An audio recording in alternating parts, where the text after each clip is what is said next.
Hi everyone, मैं प्रिया और अपने चैनल पर आप सभी का स्वागत करती हूँ। चलिए, तो देखिए, हमने लास्ट वीडियो में आपको बताया था कि जो दुर्योधन है उनकी मृत्यु हो जाती है और जो भीम और दुर्योधन का गदा युद्ध होता है और दुर्योधन की जंघ पर भीम वार करते हैं। तो चलिए, आज हम जानेंगे कि महाभारत के दुर्योधन की कुछ ऐसी 10 खास रहस्य, है ना?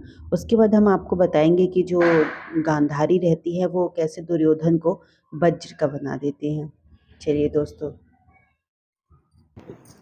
देखिए, कुरुक्षेत्र में कौरव और पांडवों की लड़ाई में दुर्योधन कौरवों का सबसे बड़ा भाई था। दुर्योधन अधर्मी, जिद्दी और मूर्ख भी था। वह गांधारी और धृतराष्ट्र का पुत्र एवं कर्ण का मित्र था, परंतु वह अधिकतर बातें अपनी मामा शकुनी की ही मानता था। जैसा उसका मामा कहता था वह वैसे ही करता था। दुर्योधन की जिद, अहंकार और लालच ने लोगों को युद्ध की आग में झोंक दिया था। इसलिए दुर्योधन को महाभारत का खलनायक कहा जाता है। चलिए जानते हैं कि ऐसे दुर्योधन के कुछ 10 ऐसे कौन से रहस्य हैं। देखिए, जो दुर्योधन का जन्म था वो 100 घड़े में से पहले घड़े से हुआ था।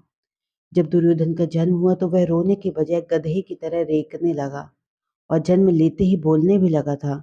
दुर्योधन ने जैसे ही जन्म लिया तो कई तरह के अपशकुन देखने को मिले, जैसे सियार जोर जोर से रोने लगे, उल्लू शोर मचाने लगे, आसमान में अचानक काले बादल छा गए। इस घटनाओं को देखकर विदुर ने कहा कि ये अपशकुन बता रहे हैं कि यह पुत्र हस्तिनापुर के विनाश का कारण बनेगा। इसे त्यागने में ही भलाई है, परंतु पुत्र मोह में धृतराष्ट्र और गांधारी ने ऐसा करने से मना कर दिया।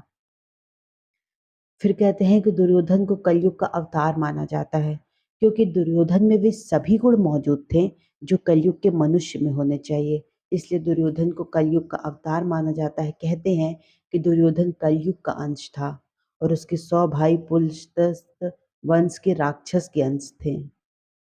फिर कहते हैं कि दुर्योधन कुटिल, क्रूर होने के साथ साथ गदा युद्ध में पारंगत हो गया था।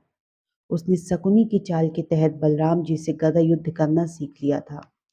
महाभारत काल में बलराम, जरासंध, भीम और दुर्योधन को ही सर्वश्रेष्ठ गदाधर माना जाता था। भीम ने भी बलराम जी से गदा सीखी थी।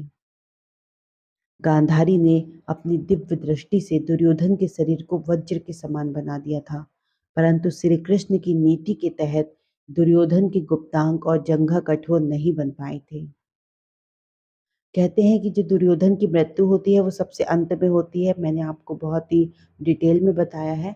और ख़ास बात यह है कि महाभारत के 18 दिन तक चले युद्ध के अंत के बाद दुर्योधन और भीम के बीच युद्ध हुआ था, जिसमें भीम ने दुर्योधन की जंघा उखाड़कर फेंक दी थी, जिसके चलते दुर्योधन की मृत्यु हो गई थी। एक बार महर्षि मैत्रेय हस्तिनापुर पधारे। विश्राम के बाद धृतराष्ट्र ने पूछा कि भगवान, पांचों पांडव कुशल पूर्वक तो हैं? तो महर्षि ने कहा, वे कुशल हैं, लेकिन मैंने सुना है कि तुम्हारे पुत्रों ने पांडवों को जुए में धोखे से हराकर वन भेज दिया है। ऐसा कहकर पीछे मुड़ते हुए दुर्योधन ने कहा, तुम जानते हो पांडव कितने वीर शक्तिशाली हैं? महर्षि की बात सुनकर दुर्योधन ने क्रोध में अपनी जांघ पर हाथ से ताल ठोक दी और दुर्योधन की यह उद्दंडता देखकर महर्षि को क्रोध आ गया और उन्होंने कहा कि तू मेरा तिरस्कार करता है, मेरी बात शांतिपूर्वक सुन नहीं सकता? जा उद्दंडी, जिस जंघा पर तू ताल ठोक रहा है उस जंघा को भीम अपनी गदा से तोड़ देगा। बस यही श्राप भी था कि दुर्योधन को ले डूबा। रिश्तों में जहाँ दुर्योधन जहाँ अर्जुन का सौतेला भाई था, वहीं श्री कृष्ण का समधी भी था। श्री कृष्ण के पुत्र साम्य ने दुर्योधन की पुत्री लक्ष्मणा से विवाह किया था। अर्जुन और श्री कृष्ण भी आपस में भाई ही थे, किंतु अर्जुन श्री कृष्ण की बुआ कुंती का लड़का था। लेकिन अर्जुन ने जब श्री कृष्ण की बहन सुभद्रा से विवाह किया तो वह उसके जीजा बन गए थे। दुर्योधन ने पांडवों को मारने के लिए सबसे पहले भीम को जहर देकर नदी में फेंकवा दिया था, लेकिन भीम बच गए थे। फिर दुर्योधन ने पांडवों को मारने के लिए वर्णावत में लाक्षागृह का निर्माण कराया। वहां से पांडव बचकर निकल गए थे। फिर पांडवों के वनवास होने के बाद अज्ञातवास में दुर्योधन जंगल जंगल पांडवों को ढूंढने के लिए अपनी सेनाएं भेजता रहता था। दुर्योधन ने शकुनी की कुटिल नीति के चलते पांडवों के मामा शल्य को अपनी ओर युद्ध लड़ने के लिए राजी कर लिया था। देखिए, कहते हैं कि महाभारत की कथा में एक ऐसा भी प्रसंग आता है कि दुर्योधन ने काम पीड़ित होकर कुंवारी कन्याओं का अपहरण कर लिया था।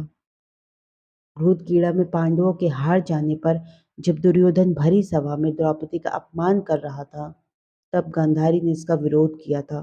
फिर भी दुर्योधन नहीं माना। यह आचरण धर्म विरुद्ध ही तो था। जब दुर्योधन को लगा कि अब बस युद्ध होने ही वाला है, तो वह महाभारत के युद्ध के अंतिम समय में अपनी माता के समक्ष नग्न खड़ा होने के लिए तैयार हो गया।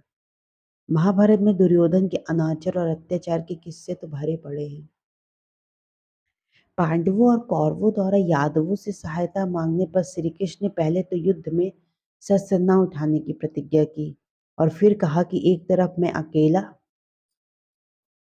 और दूसरी तरफ मेरी नारायणी सेना रहेगी। अब अर्जुन व दुर्योधन इनमें से एक का चुनाव करना था।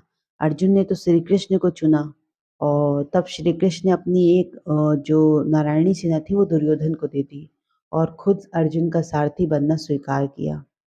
इस प्रकार दुर्योधन ने 11 नारायणी सेना पांडवों और 7 रानी सेना एकत्रित कर ली थी। दुर्योधन की पत्नी का नाम भानुमति था, जो मल्ल एवं द्वंद्व युद्ध में पारंगत थी। वह दुर्योधन के साथ अखाड़े में कुश्ती लड़ती थी। दुर्योधन ने भानुमति के साथ जबरन विवाह किया था। गांधारी ने सती पर्व में बताया है कि भानुमति दुर्योधन से खेल खेल में कुश्ती करती थी, जिससे दुर्योधन उससे कई बार हार जाता था। भले ही दुर्योधन भानुमति को हरण करके लाया था, लेकिन भानुमति को दुर्योधन से प्यार हो गया था। भानुमति को दुर्योधन और पुत्र लक्ष्मण की मौत का गहरा धक्का लगा था। उसे सांत्वना देने के लिए कोई नहीं बचा था। अंत में वह बेचारी पांडवों के आश्रय में जिंदा रही और बड़ी मुश्किल से जीवन गुजारा। दुर्योधन की बहन का नाम दुशाला था, जिसका विवाह सिंधु नरेश जयद्रथ से हुआ था।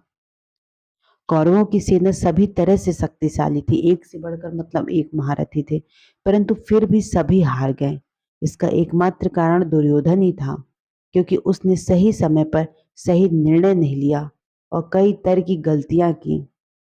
पहली गलती उसने श्री कृष्ण की बजाय नारायणी सेना मांगकर की। दूसरी गलती उसने भीष्म पितामह और द्रोणाचार्य की बातों पे कभी ध्यान नहीं दिया।